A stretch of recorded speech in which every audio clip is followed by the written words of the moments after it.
તો ગુજરાતના બાકી ઉમેદવાર અંગે રાહુલ ગાંધી સર્વે કરાવશે। ગૂંચવાયેલા કુકડા હવે જે તે વિસ્તારના લોકોના મતથી ઉકેલાશે। આગામી 3 દિવસમાં દરેક વિસ્તારના 700 લોકોની સેન્સ લેવાશે। મતદારો પાસેથી ઉમેદવાર માટેની સેન્સ લેવાશે। લોકોના મંતવ્યોના આધારે 1 એપ્રિલ બાદ રાહુલ ગાંધી નિર્ણય લેશે।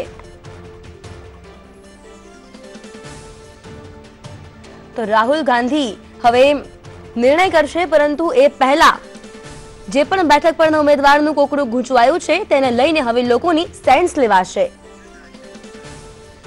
તો આ જ મામલે હિરેન રાજગુરુ માહિતી આપશે। હિરેન, શું કહેશો? રાહુલ ગાંધી હવે નિર્ણય લેશે, પરંતુ એ પહેલા હવે સેન્સ લેવાશે, એટલે કે એક વાત સાબિત થઈ ગઈ છે કે ક્યાંક ને ક્યાંક હજુ પણ ઉમેદવારના નામને લઈને કોંગ્રેસ અટવાયેલી છે।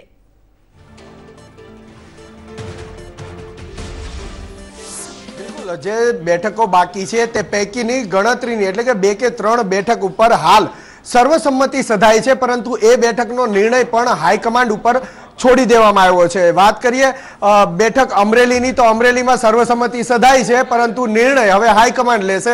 એ જ પ્રમાણે બનાસકાંઠામાં પણ નિર્ણય હાઈકમાન્ડ લેશે। એ સિવાયની જેટલી બેઠકો બાકી છે તેના ઉપર સર્વસંમતિ નથી સધાઈ, ક્યાંક ખેંચતાણ ચાલે છે। તેને લઈ અને રાહુલ ગાંધીએ નિર્ણય લીધો છે કે હવે બાકી રહેલી તમામ બેઠકો ઉપર આગામી 2-3 દિવસમાં એ મતદારોનો સર્વે થશે।